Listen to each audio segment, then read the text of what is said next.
警察の制止を振り切り自分から車にひかれに行ってしまった双子の姉妹。平穏に生きてきた2人が突如奇行に走った理由とは。2008年5月17日、イギリスウェストミッドランズ州バーミンガム、午後3時20分、高速道路上は騒然とした空気に包まれていました。道路上に横たわる2人の女性と処置を急ぐ警察や救急隊員。高速道路上を歩いているところを発見されたこの双子の女性は、警察からの事情聴取の最中、車が行き交う道路へ突然飛び出したのです。落ち着いてください、今病院へ運びますから。怪我を負った2人を必死になだめる警官。彼女たちは治療を拒否し、次のように叫んでいました。こいつら私たちを助けるふりして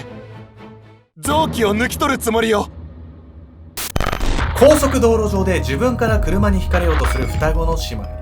一体なぜ2人は狂気の行動を繰り返したのか。誰よりも信頼し合っていた2人は本当は交わってはいけない2人だったんです。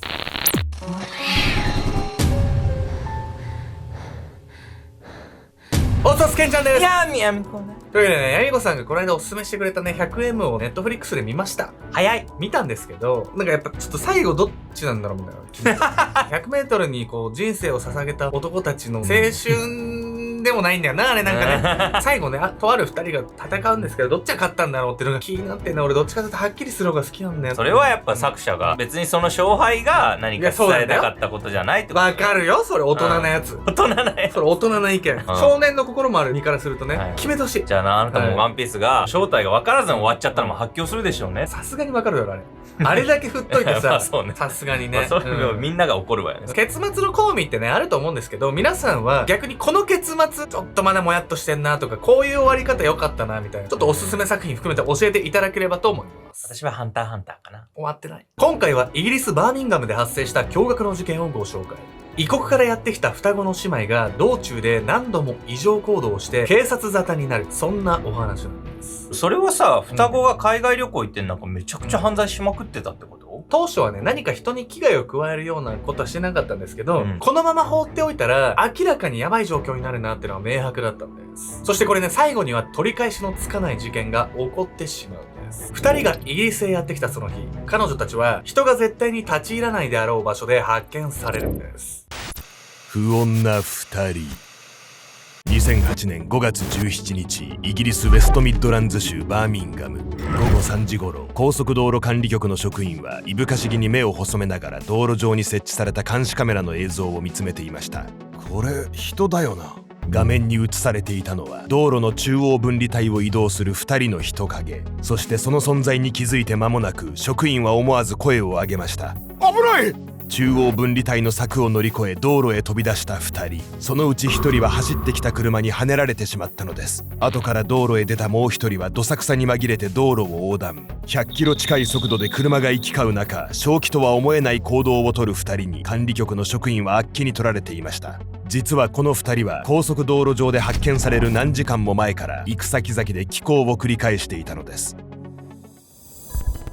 時は遡り、その日の朝8時半、イギリス・リバプールの警察署へ2人の女性が訪ねてきました。アイルランドに残してきた子供たちが心配で助けてほしいんです。深刻な表情でそう訴えた女性はサビーナ・エリクソン。金髪のボブヘアがよく似合う彼女の隣には、ほとんど同じ顔をした双子のウルスラ・エリクソンが付き添っていました。どういうご状況でしょうか。警官は詳しい事情を聞くべくサビーナに問い返します。すると彼女は言いました。アイルランドから命を狙われて逃げてきました。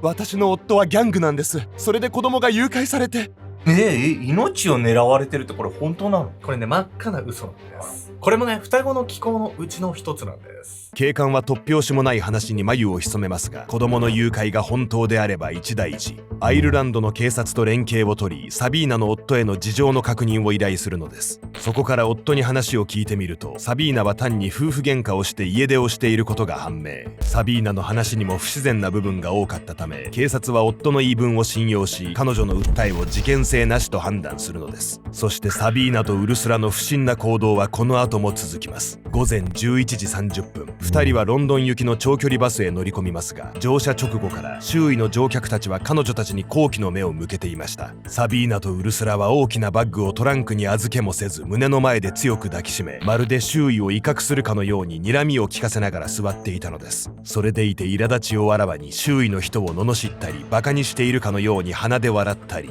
2人の異様な態度にバス内には不穏な空気が立ち込めていました。午後1時、スタッフォードシャー州のキールサービスエリアでバスを止めた運転手は2人へ歩み寄りこう切り出します。すみませんが、安全確認のためバッグの中身を見せていただけますか。しかしサビーナとウルスラは断固としてバッグの中身を見せようとしなかったため、ここでバスを降ろされたのです。サービスエリアに残された2人は変わらずバッグを強く抱きしめたまま、一般人は普通立ち入らない建物の裏側のエリアをうろついていました。サービスエリアのマネージャーはバッグの中身は爆弾ではないかと疑い通報。警察が到着し職務質問をすると、2人はようやくバッグの中身を見せるのですが、特に変わったものは入っていませんでした。警察は次のバスの予約方法をレクチャーし2人を見送ったのです。その後、なぜか次のバスには乗ろうとせず、高速道路の中央分離帯を歩いていたサビーナとウルスラ。高速道路管理局はすぐに現場へパトロール隊を派遣。パトロール隊が到着して間もなく、警察が現場に合流しました。高速道路のど真ん中を歩いてたってなぜ？わかりません。赤い服の方の女性が車にはねられたようですが、怪我はありません。英語が喋れるみたいなので事情を聞いてみましょう。警官とパトロール隊員がそう話す隣で2人は何事もなかったかのように落ち着き払った様子でタバコをくゆらせていました。これはどう見てもまともな状態じゃないし、ほっといたらとんでもないことになりそうよね。精神疾患でも患ってたわけ？ほんとそこなんですよね。奇妙なのは40年間何事もなく育ってきた双子っていうのが、この時になって急に2人同時におかしくなっちゃったってことなんです。一体何が2人を表変させるきっかけになったんでしょうか。再会と結界。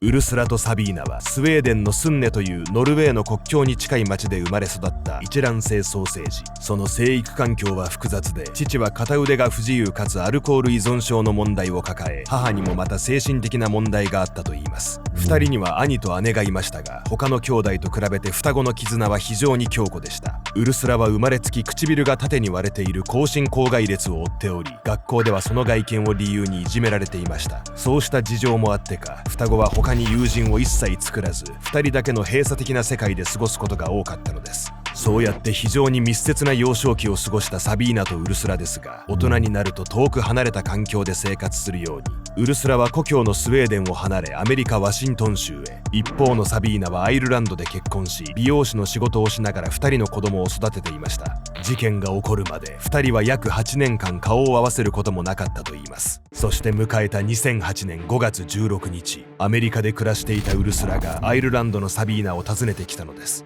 2人は久しぶりの再会を喜び、しばらくは楽しそうに過ごしていたといいます。しかし数時間が経った頃、サビーナは急に情緒不安定な様子を見せ始め、夫を激しく責め立てたのです。あなたとの生活はもううんざりよ。翌日、夜明けを迎える頃には双子はすでにいなくなってしまっていました。サビーナは近所では物静かな女性として知られており、精神疾患の病歴もなければ犯罪歴もありません。それが双子のウルスラと再会するや否や、まるで人が変わったかのように劇場に駆られたのです。これはおそらくウルスラが何らかの妄想性障害を発症しており、サビーナにその症状が伝染してしまう官能精神病の状態に陥ったためと考えられています。官能精神病ってなんかさ、これまでの動画でもいくつかあったわよね。密接な関係にある人間同士で妄想が伝播してしまうみたいな病気なんですけれど、非常に稀なんです。ですが、一卵性ソーセージの場合は発症しやすいとされてるんです。というわけで本日のメトラキーワード、一卵性ソーセージの精神病発症一致率について。同じ DNA を持つ一卵性ソーセージは、片方が精神疾患を発症した際、もう片方も発症する確率が高いとされています。例えば幻覚や幻聴などの症状が現れる統合失調症の場合、片方が発症した際にもう一人にも同じ症状が現れる確率は 40% から 50%。DNA を一部しか共有しない二卵性ソーセージが 10% 程度であるのに比べ、一卵性ソーセージは高い確率で同じ精神疾患を発症するのです。また一卵性ソーセージは遺伝的に感情や思考パターンが似ているほか、密接に過ごしてきた時間が長い関係から心理的な結びつきが強く、考えが同調しやすい傾向にあります。これらの条件から一人が妄想性障害を発症した際に、もう一人にもその症状が伝染してしまう官能精神病にもかかりやすいと考えられているのです。先ほども説明したように、双子の両親はアルコール依存症や精神的な問題を抱えており、双子にも精神疾患の遺伝的要因があった可能性があります。また学校でのいじめの問題もあり、幼少期から2人だけで過ごすことが多かったウルスラとサビーナ。このように2人には妄想性障害が伝染してしまう官能精神病の土台が整っていました。大人になってからは2人それぞれ異国で過ごしており、生活環境の変化によるストレスもあったと考えられます。長年積もり積もったそれらの要因が双子の久しぶりの再会によって決壊してしまったと考えられるのです。それだけ仲が良かったならさ、2人はずっと会いたかったでしょうに、久しぶりに会っちゃったことで病気の引き金になっちゃったってすごいやりきれないわね、なんだか。親密なのはね、悪いことじゃないんですが、2人の世界に入り込みすぎて他の人と関わりを持たないっていうのはあまり良くないですよね。この後双子は異常行動にさらに拍車をかけていくんです。惹かれたい女たち。アイルランドの自宅を飛び出した翌日、イギリス・バーミンガム近郊の高速道路上で発見された双子の姉妹。警察と高速道路管理局のパトロール隊は2人を路肩に誘導し、事情聴取を始めようとしていました。すると、危ない！突如警察の制止を振り払い、大型トラックの前へ飛び出したウルスラ。その様子を見たサビーナも後を追うように道路へ飛び出し、走ってきた車のフロントガラスに激突。路上に叩きつけられます。ウルスラは両足を引かれ粉砕骨折している状態。それでも意識を保っていた彼女は処置を急ぐ警官に対しこう叫びました。お前が偽物の警官だってことは分かってるんだ。ウルスラは警察官や救急隊を口汚く罵っては唾を吐きかけ、治療を頑なに拒否。一方サビーナは15分ほど意識を失っていましたが、目を覚ますとすぐに立ち上がりこう言います。こいつら治療するふりをして私たちの臓器を盗むつもりよ。フロントガラスが粉砕するほどの衝撃で車にぶつかりながらも奇跡的にほぼ無傷だったサビーナ。彼女は自分を止めようとした女性警官の顔面を殴りつけると、中央分離帯を越えて反対側の道路へ走り出してしまいます。警察は居合わせた一般市民と協力し、どうにかサビーナを取り押さえました。彼女は常人とは思えない力で暴れ、6人がかりでようやく制圧できたのです。トラックにひかれて両足を骨折したウルスラはヘリで緊急搬送。その後長期入院を余儀なくされます。一方のサビーナは2度も車にひかれているにもかかわらず、どこにも異常がなく、病院に到着した5時間後には退院。そこから警察署へ連行されますが、先ほどまでの乱心ぶりが嘘かのようにリラックスした様子で警官と話していました。退院から2日後の2008年5月19日、サビーナは高速道路への不法侵入と警官への暴行の罪で裁判にかけられ、拘留1日の判決に。もっとも裁判を待つ間にその期間はすでに消化されており、サビーナは即時の釈放となったのです。この時の病院や裁判所の落ち度は、彼女に対して正式な精神鑑定を行わなかったこと。彼らはサビーナの平常時の振る舞いから危険はないと判断したのですが、これが大きな間違いだったのです。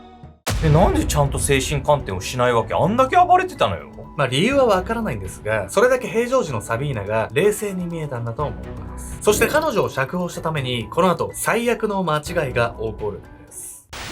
無意識の強行。2008年5月19日の夜7時頃、サビーナは拘置所を釈放された後、ウェストミッドランズ州ストーク・オン・トレントの街をさまよい歩いていました。その最中、彼女は2人で犬の散歩をしていた中年男性に話しかけます。可愛いワンちゃんですね。そりゃどうも、この子はトロイって言うんだ。にこやかに愛犬を紹介したその男性は54歳の溶接工グレン・ホリンズヘッド。彼は友人のピーター・マロイと共にサビーナの話を聞くうち、彼女が双子の姉妹の見舞いに行こうと考えており、泊まる場所がなく困っていることを知りました。ならうちへ泊まりに来るといい。すぐ近くだから。グレンはすかさずそう言いました。過去にはイギリス空軍や救急救命士の仕事をしていた彼は、困っている人を放っておけない優しい心の持ち主。その優しさが仇になってしまうなどとは、グレンはこの時微塵も思っていなかったのです。グレンの自宅へ到着後、サビーナは最初こそ気さくに振る舞っていましたが、徐々に様子がおかしくなっていきました。窓のブラインドからしきりに外を確認したり、グレンとピーターにタバコを勧めたかと思えば、毒が入っているかもなどと言って即座に取り返したり、友人のピーターはサビーナを気味悪がって家へ帰ってしまいますが、グレンはそれでも彼女を止めるつもりでいたのです。そして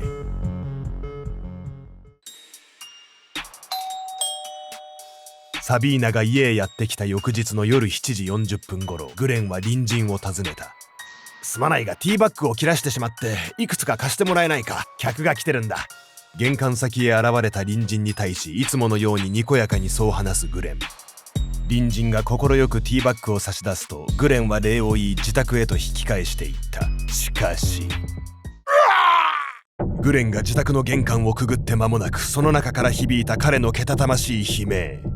隣人が驚いてグレンの家の方へ目をやると、彼はすぐに玄関を開けて姿を現した。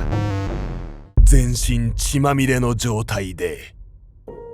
レン大丈夫か。その場に崩れ落ちたグレンに駆け寄る隣人。グレンは最後の力を振り絞りこう言った。僕の代わりに犬のトロイの面倒を見てやってくれ。血まみれって何？これサビーナがやったわけ？そうなんです。錯乱状態のまま解放されてしまった彼女はついに殺人を犯してしまうんです。グレンの自宅にあったキッチンナイフで彼の胸など5箇所を刺し殺害してしまったサビーナ。彼女はその家からハンマーを持って逃走。走りながらも自分の頭を何度となく殴打し続けていました。おいあんた何やってんだ、やめろ。たまたま通りかかった男性はサビーナを止めようとしましたが、その瞬間彼女はポケットから屋根瓦を取り出し男性の後頭部へ叩きつけます。そのまま逃走を続けたサビーナは救急隊員が追ってくる中、歩道橋へ駆け上がり12メートルの高さから車道へ飛び降りました。この時サビーナは両足と頭蓋骨を骨折。その後入院中の病院にて殺人容疑で逮捕されるのです。取り調べにおいてサビーナは犯行について何も語ろうとせず終始黙秘を貫きました。結局彼女は犯行時精神疾患によって心神喪失状態だったと認められ、殺人罪ではなく過失致死の罪で裁かれることに。弁護側はサビーナが双子のウルスラから伝染した官能精神病であることを主張。この主張はおおむね認められ、事件から2年後の2010年、サビーナは責任能力の低さから懲役5年の判決を言い渡されるのです。サビーナは裁判の時点で1年2ヶ月を拘置所で過ごしていたため、その期間は差し引かれることに。さらにイギリスでは刑期の半分程度を服役した時点で仮釈放となることが一般的なため、彼女は2011年に釈放されています。精神疾患者が殺人を犯した場合、通常は精神科病棟への無期限収容などが命じられます。サビーナがこの扱いにならなかったのは、官能精神病が一時的なもので、裁判時点ですでに正気に戻っていたため、現在彼女は故郷のスウェーデンに戻っているとされていますが、同じ間違いを繰り返さないために本当にこの判断で良かったのかという疑問は残ります。もし精神疾患で意図せず殺人を犯してしまったとして、あなたならその後の人生とどのように向き合いますか？